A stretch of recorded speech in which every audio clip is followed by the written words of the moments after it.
जय हिंद दोस्तों, आज के इस वीडियो में हम लोग एक ऐसी जानकारी के बारे में बात करेंगे जिसकी वैकेंसी हमेशा आती है, मगर आप लोगों को उसकी जॉब प्रोफाइल या फिर एलिजिबिलिटी क्राइटेरिया के बारे में पता नहीं होता है, इसलिए आप लोग उसमें एप्लीकेशन नहीं कर पाते हैं। ठीक है, तो दोस्तों आज के इस वीडियो हम लोग इंडियन नेवी में जो चार्जमैन की एक वैकेंसी आती है, ठीक है, उसकी जॉब प्रोफाइल के बारे में बात करेंगे कि इसमें आपका काम क्या होता है, क्या क्वालिफिकेशन चाहिए होती है, इसमें आपको सैलरी कितनी मिलेगी और आपका प्रमोशन कहाँ तक हो सकता है। ठीक है, सारी चीज़ें जो कि इस जॉब से रिलेटेड हैं। ठीक है, मैं आपको वन बाय वन सारे चीज़ें बता दूंगा जिससे आपके सारे डाउट्स दूर हो जाएंगे और आप लोग कभी भी इन फ्यूचर जब भी ये वैकेंसी आएगी तो आप लोग इसमें एप्लीकेशन कर पाएंगे। रिसेंटली अभी इस वैकेंसी के लिए एप्लीकेशन चल रहे हैं इंडियन नेवी के माध्यम से 1110 पदों के लिए जो सिविलियंस के लिए वैकेंसी निकाली गई है, उसमें चार्जमैन की भी वैकेंसी है। ठीक है, इसलिए आप लोग एक बार वीडियो देख लीजिए, चीज़ों को समझ लीजिए, उसके बाद अगर आपके अकॉर्डिंग सारी चीज़ें हो तो आप लोग इसमें एप्लीकेशन भी कर सकते हैं। तो दोस्तों आज के इस वीडियो में हम लोग इस जॉब से रिलेटेड मतलब चार्जमैन की जॉब से रिलेटेड 5 चीज़ों के बारे में बात करेंगे।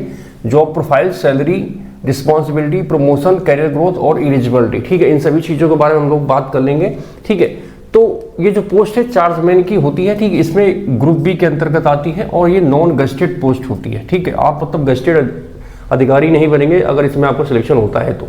ठीक है, डिपार्टमेंट की बात कर लेते हैं तो इंडियन नेवी में बहुत सारे जो डकयार्ड होते हैं, डकयार्ड मीन्स मतलब जहाँ पे जो शिप होता है, ठीक है, जो समुद्र में जो शिप चलते हैं इंडियन नेवी के माध्यम से यूज किए जाते हैं, ठीक है, उनको रिपेयरिंग के लिए रखा जाता है या फिर वहाँ पे उनको खड़ा किया जाता है, तो उसको डकयार्ड बोलते हैं। ठीक है, तो चाहे डकयार्ड हो या फिर आर्मामेंट डिपोट हो। आर्मामेंट डिपोट मतलब जहाँ पे शिप में सारे हथियार वगैरह फिट किए जाते हैं। ठीक है, तो वहाँ पे ही आपकी ड्यूटी लगेगी। ठीक है, आपका रिस्पॉन्सिबिलिटी मैं बता देता हूँ कि जब आपकी वहाँ पे ड्यूटी लगेगी तो आपको स्पेशली काम क्या करना होगा जिसके लिए आपकी हायरिंग की जा रही है। ठीक है, तो सबसे पहला जो आपका काम होता है सुपरविजन ऑफ वर्कशॉप। ठीक है, जो वर्कशॉप होती है, जो डकयार्ड होता है या फिर आर्मामेंट डिपोट होता है, वहाँ पे आपको सुपरविजन करना होता है कि मतलब उस डकयार्ड में क्या काम चल रहा है। ठीक है, शिप में क्या कमी है, वहाँ पे क्या चीज़ें लगाई जा रही हैं। ठीक है, आपको वहाँ पे सारा चीज़ें सुपरवाइज करना है। ठीक है, वहाँ पे कोई मतलब जो उसका सामान होता है इधर से उधर ना हो। ठीक है, टेक्निकल इंस्पेक्शन मतलब जो शिप में काम चल रहा है तो जो मतलब इसमें कमी है उस चीज़ को सुधारा जा रहा है, तो क्या उसको सही तरीके से सुधारा जा रहा है कि नहीं सुधारा जा रहा है, क्योंकि आपकी जो फील्ड होती है, जो आपकी स्किल्स होती है वो टेक्निकल फील्ड से होती है। ठीक है, आप डिप्लोमा करके या फिर बीएससी ग्रेजुएशन करके जाते हैं फिजिक्स केमिस्ट्री मैथ से, तो आपके पास टेक्निकल नॉलेज होता है जिसकी आपको ट्रेनिंग दी जाती है। ठीक, तो जो वहाँ पे आपके अंडर में टेक्नीशियन, फिटर वगैरह जो इलेक्ट्रीशियन काम करते हैं, क्या वो सही से काम कर रहे हैं कि नहीं कर रहे हैं, शिप पे जो कमी है क्या वो सारी इक्विपमेंट या चीज़ें वो सही से फिट कर पा रहे हैं कि नहीं कर पा रहे हैं। क्योंकि देखो जो एक टेक्नीशियन होता है वो आपके अंडर पे ही काम करेगा, वो आपने उनको टास्क दे देना है कि आपको ये चीज़ सुधारनी है। ठीक है, उसके बाद जब वो फिट कर देंगे तो वहाँ पे आपको जाकर उन सब चीज़ों को इंश्योर करना है कि जो मैंने बोला था, जो इसका क्राइटेरिया होता है, ठीक है, उसके हिसाब से वो चीज़ वहाँ पे फिट है कि नहीं फिट है। ठीक है, तो ये आपका वहाँ पे काम हो। टेक्निकल इंस्पेक्शन के बारे में मैंने आपको बता दिया। अब आगे हम लोग बात करते हैं मटेरियल मैनेजमेंट। ठीक है, अभी क्या शिप में जो मटेरियल लगाया जा रहा है, ठीक है, उसको आपको मैनेजमेंट करना है, मतलब कि क्या उसमें किस चीज़ की रिक्वायरमेंट है और जो चीज़ उससे निकाली गई है उसको कहाँ पे आपको भेजना है, क्योंकि वहाँ पे आपको रिसिप्ट भी लेना पड़ेगा। इन आउट मतलब जो सामान बाहर जा रहा है या फिर अंदर आ रहा है वो आपको ही वहाँ पे रिसीव करके टेक्नीशियन, फिटर या फिर जो इलेक्ट्रीशियन होता है उसको आपको देना है, वो उस तरीके से वहाँ पे उसको फिट करेगा। ठीक है, मेंटेनेंस एंड रिपेयर सारा आपके अंडर में आएगा, मतलब उस शिप में जितना भी मेंटेनेंस या रिपेयरिंग का काम होगा वो आपके अंडर में होगा। ठीक है, कल को उस शिप पे कोई भी प्रॉब्लम आती है तो ये जो चार्जमैन होता है इसी की ही रिस्पॉन्सिबिलिटी होगी। ठीक है, तो इस तरीके से आपको वहाँ पे देखना है। सेफ्टी कंप्लायंस मतलब वहाँ पे जो वर्कर्स काम कर रहे हैं क्या वो सिक्योरिटी के नॉर्म के हिसाब से काम कर रहे हैं या फिर जो चीज़ें वहाँ पे लगाई जा रही हैं वो सिक्योरिटी के जो नॉर्म्स हैं, ठीक है, उसके हिसाब से वहाँ पे फिट हो रही है कि नहीं हो रही है। ठीक है, उसके बाद आपका कोऑर्डिनेशन। ठीक है, कोऑर्डिनेशन आपको किससे करना है, कोऑर्डिनेशन वहाँ पे आपको करना है इंजीनियर से, जो वहाँ पे इंजीनियर होंगे, आपके सीनियर या जूनियर इंजीनियर, चाहे टेक्नीशियन हो या फिर सीनियर इंजीनियर हो। ठीक है, या फिर जो थर्ड पार्टी कॉन्ट्रैक्टर होते हैं, क्योंकि वहाँ पे कई चीज़ें होती है जो थर्ड पार्टी कॉन्ट्रैक्टर के थ्रू वहाँ पे की जाती है। ठीक है, और जो ऑफिसर्स होते हैं, जो शिप के चलाने वाले कमांडर होते हैं, ठीक है, उनसे भी आपको कोऑर्डिनेट करना पड़ेगा। उनकी रिक्वायरमेंट के हिसाब से आपको शिप में चीज़ें लगानी पड़ेंगी, मतलब क्या कमी है, जो आपका कमांडर होगा जो शिप चलाता है वो आपको बताएगा कि इसमें ये प्रॉब्लम है, इसको आप सही कीजिए। आप सही करके देख देंगे, उसका एक पैरामीटर होता है, तो वो उस चीज़ें वहाँ पे जो सही हुई हैं वो उस पैरामीटर के हिसाब से हुई हैं कि नहीं हुई है। ठीक है, तो आपको जो वहाँ पे अदर एजेंसीज होती हैं या फिर जो ऑफिसर्स होते हैं या फिर इंजीनियर होते हैं उनसे आपको कोऑर्डिनेशन भी करना होता है। ठीक है, इसमें आपकी सैलरी की बात करें तो आपकी सैलरी इसमें बहुत अच्छी होती है।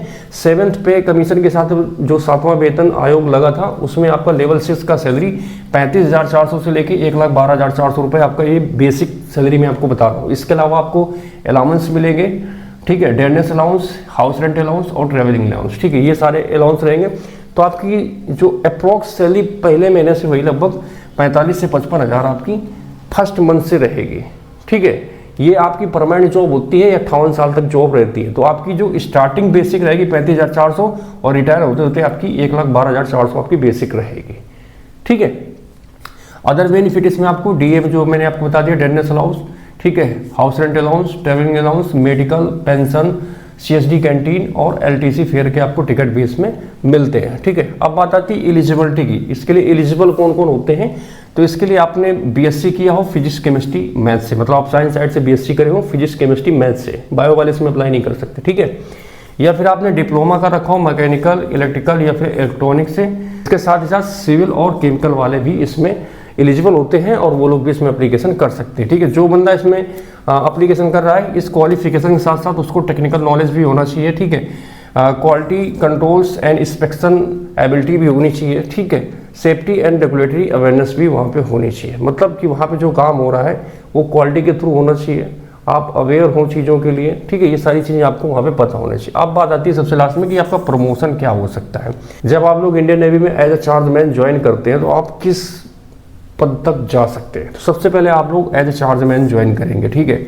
उसके बाद आपका प्रमोशन होगा, आप सीनियर चार्जमैन बनते हैं, उसके बाद फोरमैन बनते हैं, ठीक है। फोरमैन की आप लोगों ने बात बहुत सुनी होगा, गाँव देहात में कहते हैं ना ज़्यादा फोरमैन ना बनो, ये इसी फोरमैन की बात करते हैं, है ना। क्योंकि जो फोरमैन होता है बहुत बड़ी पोस्ट होती है, उसके अंडर में सीनियर चार्जमैन और चार्जमैन आते हैं, ठीक है।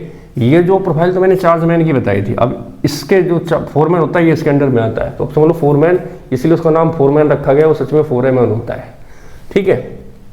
फिर फोरमैन के ऊपर होता है असिस्टेंट वर्क्स मैनेजर, ठीक है। उसके ऊपर होता है टेक्निकल ऑफिसर, ठीक है।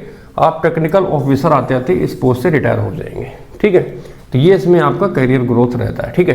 क्योंकि ये अभी यूट्यूब पे बहुत ही सर्चिंग टॉपिक्स था कि ये जो चार्जमैन होता है इसकी जॉब प्रोफाइल क्या होती है, सैलरी क्या मिलती है, एलिजिबिलिटी क्राइटेरिया क्या होता है। तो मैं ऐसे ही देख रहा था तो मुझे लगा कि टॉपिक अच्छा है, इस पर वीडियो बनाना चाहिए। तो कहीं ना कहीं आप लोगों को इसमें नॉलेज मिलती है, ठीक है। आपके डाउट्स दूर होते हैं तो आप लोग इसमें एप्लीकेशन कर सकते हैं, इसलिए मैंने इस पर वीडियो बना दिया। अगर आपको जानकारी अच्छी लगी हो, जेन्युइन लगी हो, तो आप लोग इस वीडियो को लाइक कर सकते हैं, चैनल को सब्सक्राइब कर सकते हैं, क्योंकि आप लोगों के सपोर्ट के बिना ये सारी चीज़ें करना बहुत ही मुश्किल है। देख रहे हो इतनी गर्मी में मैं आप लोगों के लिए वीडियो बना रहा हूँ, तो आप लोग इस वीडियो को लाइक करके जाना, ठीक है। मुझे डिमोटिवेट मत करना। बाकी आज के इस वीडियो को यहीं पे ख़त्म करते हैं। बाकी आप लोगों से मैं जल्दी मिलूंगा एक नए वीडियो में नई जानकारी साथ। तब तक के जय हिंद, वंदे मातरम।